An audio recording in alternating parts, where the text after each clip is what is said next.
तुम्हारे मेरे रसूल के आने से पहले मॉब लिंचिंग हो रही थी दुनिया में। आज के जमाने में कत्लो गारत आम, जिना आम, शराबे आम, धोखाधड़ी आम, गद्दारी और मक्कारी आम। कोई शौहर मर जाता था तो औरत को उसके शौहर की चिता पर रख के जला दिया जाता था। ये वो मनहूस औरत है जिसका शौहर मर गया और ये बच गई। अच्छा, एक बात यहां मुफ्ती साहब मैं बड़े दिल से कह दूं, मर्द तो जुलूस निकालते ही है, औरत जुलूस में नहीं जा सकती, औरत नारा नहीं लगा सकती, औरत झंडा नहीं उठा सकती। तो क्या औरत को नबी की विलादत से कोई फायदा नहीं हुआ है क्या? मेरा अपना मानना यह है, मेरी जानकारी में औरतों को तो जिंदगी मिली है नबी के आने से। जिंदगी मिली, मारी जा रही थी औरतें, जलील की जा रही है औरतें, चलाई जा रही थी औरतें, कत्ल की जा रही थी औरतें। याद नहीं है आपको वो तारीख? मेरे रसूल की बारगाह में कलमा पढ़ा एक साहब ने, कलमा पढ़ के हाथ बांध कर रोए तो नबी बोले खुशी का वक्त रो रहे हो? अर्ज करते हैं मुझे अपने किए पे शर्म आ रही है। क्या? बोले अपने हाथों से कई बेटियों को दफन किया है। इतना सुना मेरे नबी की आंख से आंसू निकल पड़े। आका फरमाते क्या कह रहे हो? अर्ज करते आका एक मर्तबा हमल से छोड़ के बीबी को बाहर गया, 5 साल के बाद घर में दाखिल हुआ तो हसीन बच्ची घर के शहर में घूम रही थी। मैंने बच्ची को घूमता देखकर, हुस्न वाली देखकर उठा के कलेजे लगा के बीबी से कहा किसकी बेटी है? बड़ी हसीन है। औरत नाकिसुल अक्ल होती है, प्यार में बहक जाती है। मेरी औरत से बर्दाश्त न हुआ।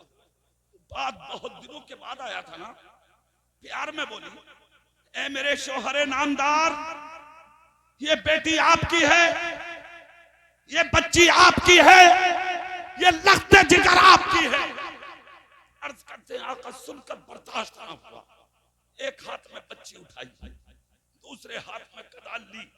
वो लेने के बाद अपनी बच्ची को लेके जब मैं चला, मेरी औरत मेरे पैरों में गिर गई। मेरे सरताज माफ कर दो, 5 साल की होने जा रही है बच्ची, खाने मांगे तो मत देना, मत करो ऐसा।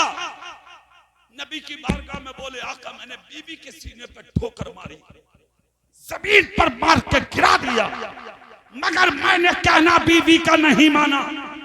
फिर अर्ज करते मैंने हाथ में कताल ली, एक हाथ में बच्ची को लिया और लेकर मैं चल दिया जंगल में मक्के के। और जाने के बाद मैंने बच्ची को जमीन पर खड़ा किया, अपने हाथ से कदाल से खड्डा खोदा, खोदता रहा, मिट्टी जमा करता रहा।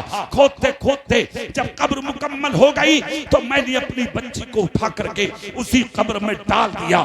जैसे ही कब्र में डाला, मिट्टी फेंकना शुरू की। छोटी सी बच्ची ने मेरे पैरों पर हाथ रख के गिड़गिड़ाना शुरू किया, रोना शुरू किया। और मेरी बच्ची पांव पकड़ के बोली बाबा जान, खाने मांगू तो मत देना, पीने मांगू तो मत देना, लिबास मांगू तो मत देना, सुकून की जिंदगी मांगू तो मत देना, मगर बाप जिंदगी की सांसें भीख में दे दे, जिंदगी में कुछ तलब ना करूंगी, दे दे जिंदगी की भीख। मगर आका जुल्म की पट्टी बन चुकी थी आंखों पर। सरकार मैंने कुछ ना देखा, अपनी बच्ची पर मिट्टी चढ़ाता रहा।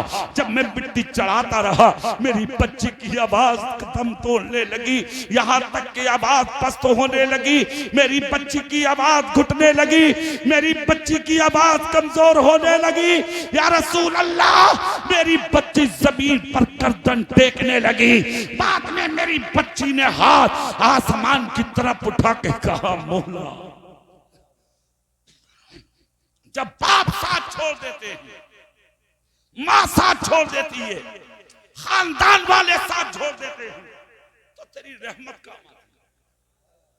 ये अल्लाह कोई मोहसिन भेज दे जो हम बच्चियों को जिंदगी की भीख अता कर दे। इतना कहकर रो दिए। मेरे नबी की आंख में आंसू आ गए। खुदा की कसम उन बच्चियों का रोना माँ बाप का रोना, शोहरों की चिता पर रंग जलने वाली गरीब बेसहारा बेकस औरतों का रोना, बूढ़ी माओ का रोना, यतीम बच्चों का रोना, मिस्कीन और बेवाओं का रोना अल्लाह की बारगाह में कबूल हुआ।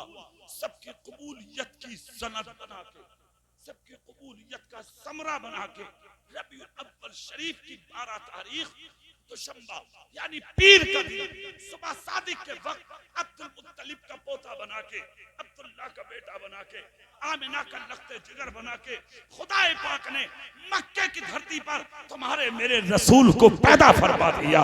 खुदा की कसम, मुस्तफा जमीन पर जिस वक्त तशरीफ ला रहे हैं, हजरत आमिना रसूल पाक की माँ कहती हैं, आते हुए तो दुनिया वाले देखे थे, मगर जैसे सरकार पैदा हुए उनका पैदा होना लाजवाब। वो इसलिए कि जिस वक्त पैदा हो रहे थे मुस्तफा, मेरा घर फरिश्तों से भर गया, मेरा घर हूरों से भर गया, मेरा घर मोहल्ले की औरतों से भर गया, हर तरफ से सलात दुरूद की आवाजें आने लगी, यहां तक घर मुअत्तर हो गया।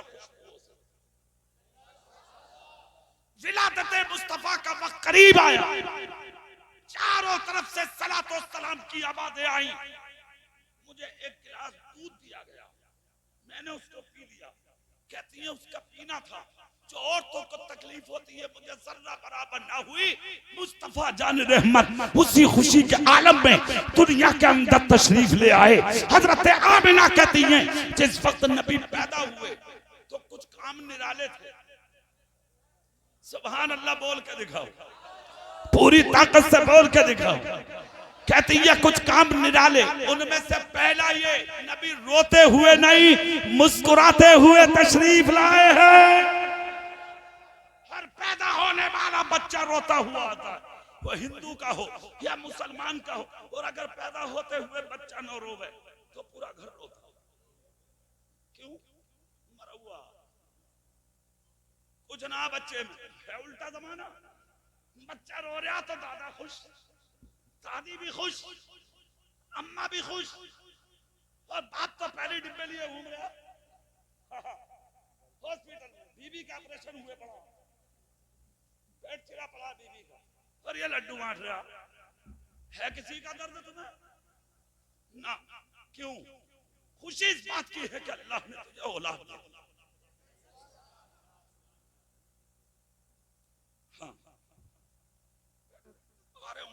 इंशाअल्लाह आपकी तमन्नाएं महसूस करना चाहूंगा। सुभान अल्लाह बोले आप। सुनो,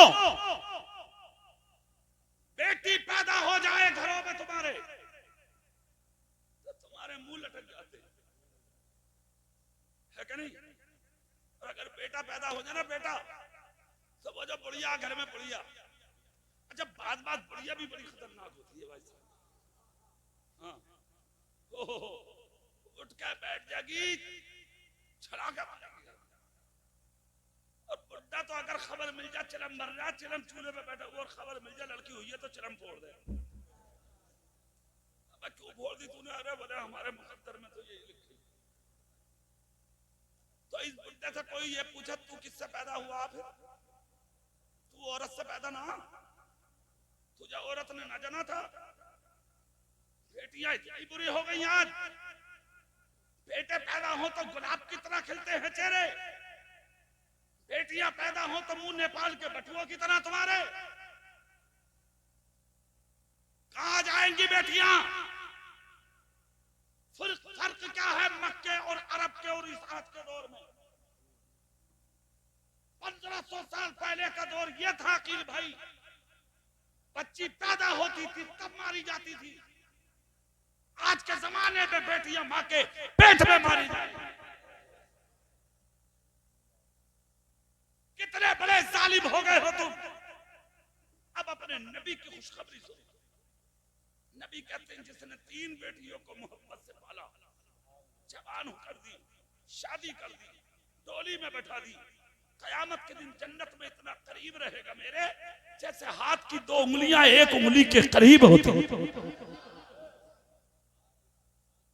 सुनो, हजरत आमिना कहती है नबी पैदा हुए तो रोते नहीं मुस्कुराते हुए पैदा हुए। अच्छा बच्चा रोता क्यों है? हिंदू का पैदा हो या मुसलमान का, मगर रोता क्यों? हर पैदा होने वाला बच्चा इस्लाम की फितरत पे पैदा होता। शैतान उसकी कोख में नाखून मारता, छेड़ता, तू भी आ गया, छेड़ता, एक और आ गया, बच्चा रोता। मगर क्या मजालती शैतान की नबी के पास आ जाता। इसलिए मुस्कुरा रहे थे मुस्तफा। शैतान दूर, नबी मुस्कुरा रहे हैं, वो रो रहा, दुनिया हंस रही है। तो रबीउल अव्वल की 12 तारीख को जो मुस्कुराता है वो नबी वाला है, जो रोता है वो उधर वाला है। पहली बात। दूसरी, हजरत आमना कहती है सर सजदे में रखा मुस्तफा ने, जोर से बोलो, शहादत की उंगली उठाई रखी थी मुस्तफा ने, ज़बान खोली तो एक कलमा था नबी के मुंह पे, ला इलाहा इल्लल्लाह इन्नी रसूलुल्लाह, अल्लाह के सिवा कोई माबूद नहीं और मैं उसका रसूल हूं। तीसरी खुशखबरी, सुरमा लगे हुए थे मुस्तफा। चौथी, हर नापाकी से पाक थे मुस्तफा। पांचवी, नाफ कटे हुए थे मुस्तफा। छठी, खतना वरीदा थे मुस्तफा। सातवीं, खुशबू लगे हुए थे मुस्तफा। हज़रत आमिना कहती है मैंने गोद में ले लिया, खुशी में सफेद चादर में लपेट लिया। पूरा दिन ना निकला था ना रात खत्म हुई थी, दोनों के बीच में नबी तशरीफ लाए थे। हाँ, दोनों के बीच में। तभी तो ये जुमला आया ना रिवायतों में कि जब कहा के सहन में आई हुजरे से लेके तो मोहल्ले की कुछ और से खड़ी थी इंतजार में, कहा आमना चेहरा तो दिखा दे, चेहरा तो दिखा दे। हजरत आमना कहती है मैंने पेशानी से बेटे की चादर हटाई तो सर से ऐसा नूर निकला कि मैंने अपनी हवेली के सहन से खड़े होके बसरा तक के चुकते हुए ऊंटों की गर्दनों को देख लिया। ये नूर था मुस्तफा का। बैठ गई घर में, पूरी बस्ती खामोश। हजरत आमिना के घर खुशी का अब्दुल मुत्तलिब काबे का तवाफ कर रहे थे। काहे का? जोर से काहे का? अल्लाह तुम सबको भी वहां का तवाफ नसीब, नबी के रोजे की ज़ियारत नसीब। तवाफ कर रहे थे, किसी ने कान में जाके कहा खबर है? बोले क्या? बेवा बहू के बेटा आया है। अच्छा, तवाफ मुकम्मल किया, भाग के गए, जाके देखा हजरत अब्दुल मुत्तलिब ने तो मक्के के कई जानवर अब्दुल मुत्तलिब की चौखट पर सर झुकाए गए। जोर से बोलो। हाँ, अब्दुल मुत्तलिब ने रास्ता लिया, अंदर गए, जाकर कहा बेवा आमिना बेटा मुबारक हो। कहा आपको भी तो पोता मुबारक हो। कहा बहू गोद में दे, अल्लाह का घर दिखा दूं पोते को। गोद में लिया, सीने लगाया, चल दिए काबे का तवाफ कराने के लिए।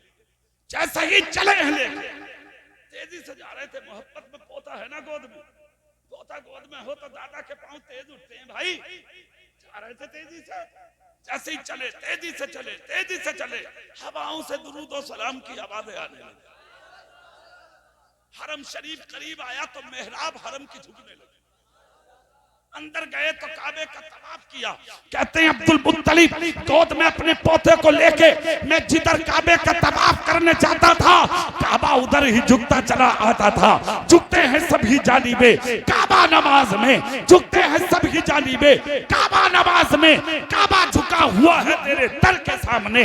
बरेली के मुजद्दिद कहते हैं हाजियों आओ शहंशाह का रोजा देखो, काबा तो देख चुके काबे का काबा। नारे तकबीर, नारे रिसालत, फैज़ाने सरकारे मदीना। अब यहाँ पर एक खूबी की बात, बड़े कमाल की बात, और तवज्जो से सुनने की है। सुभान अल्लाह बोलो। कहते हैं मैं तवाफ कराता कराता जब खाना काबा के दरवाजे पे आया, ताला साल में एक मर्तबा ईद के दिन खुलता था काबे, मगर मेरे पोते का चेहरा देखकर ताला 360 माबूदाने बातिल थे, उन्हें मुद्र गए। दे मुंह, नीचे गिर गए। अच्छा यहां पर भी एक नुक्ते की बात, खास बात है भाई, एक चीज पर एतराज है। कुछ लोग कहते हैं नबी नूर नहीं है, बशर है। तो हम तो दोनों चीजें मानना है भाई। हम नबी को नूर भी मानते हैं और हम नबी को हुजूर भी मानते हैं। यानी नूर भी कहते हैं हम नबी को और बशर भी कहते हैं हम नबी को। वो कह रहे हैं ना हमारी तरह बशर है। भेड़े बिला वजह की बात लेना ना देना कोई बात है ये? टहलिया तू कहां और मेरा नबी कहां?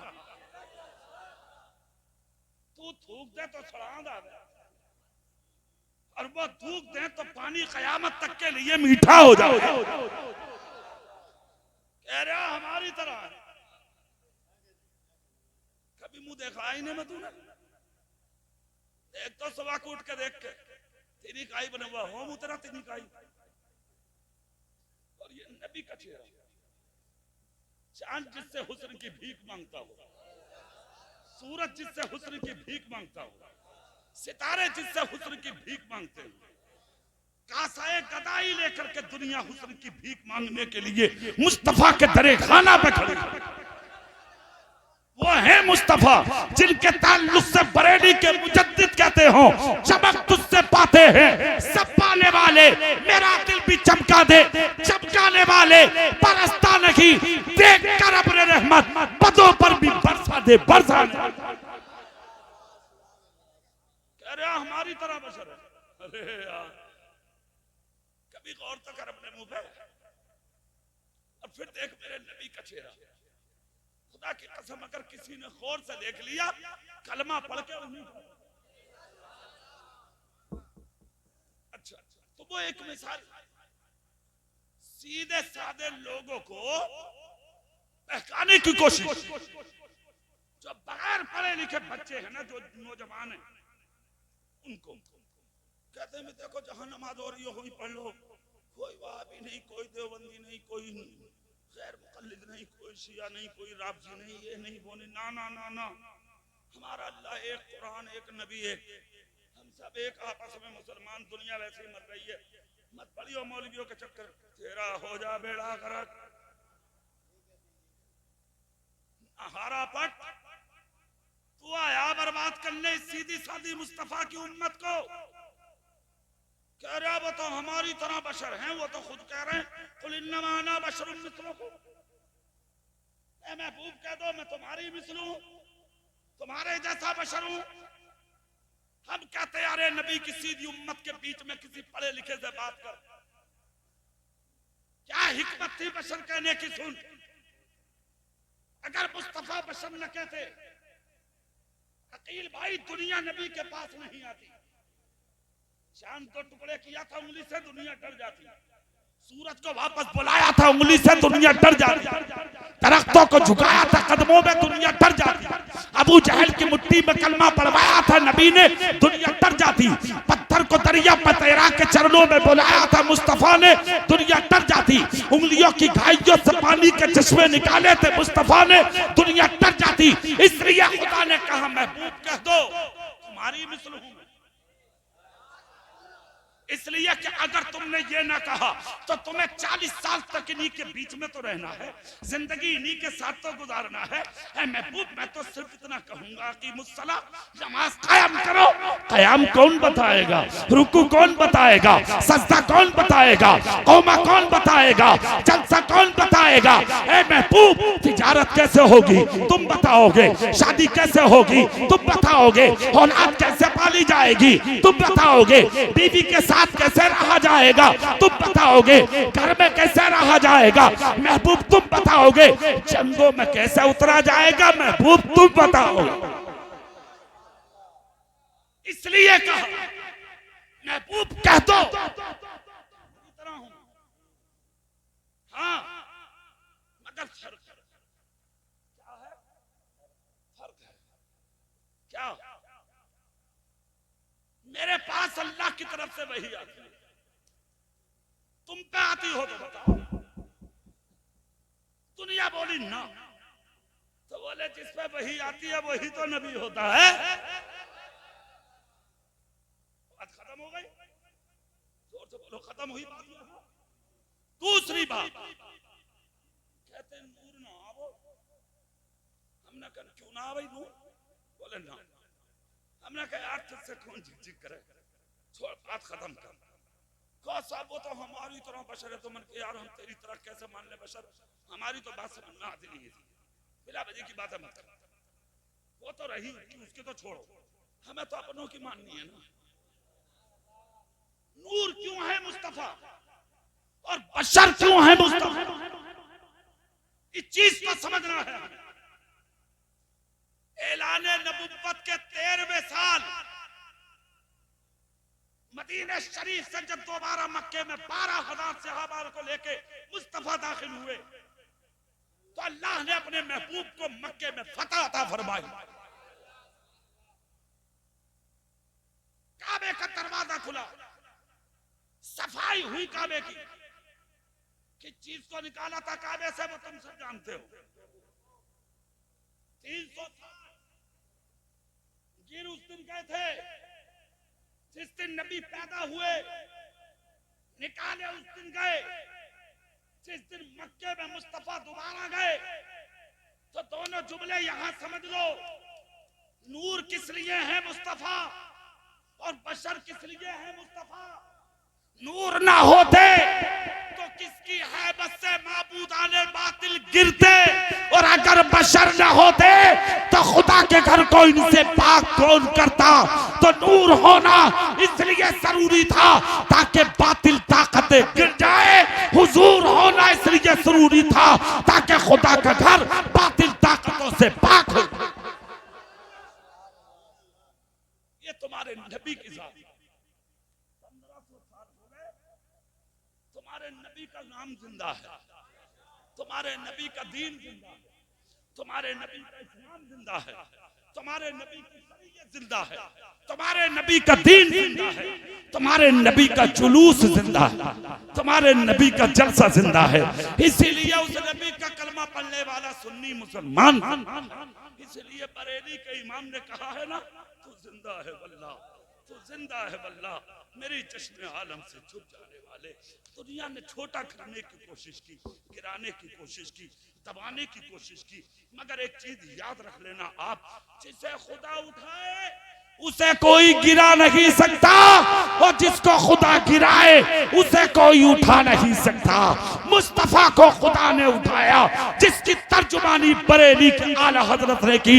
सबसे आला व औला हमारा नबी, सबसे बाला व वाला हमारा नबी। क्या खबर कितने तारे खिले छुप गए पर न डूबे न डूबा हमारा नबी। कौन देता है, देने को मुंह चाहिए, देने वाला है सच्चा हमारा।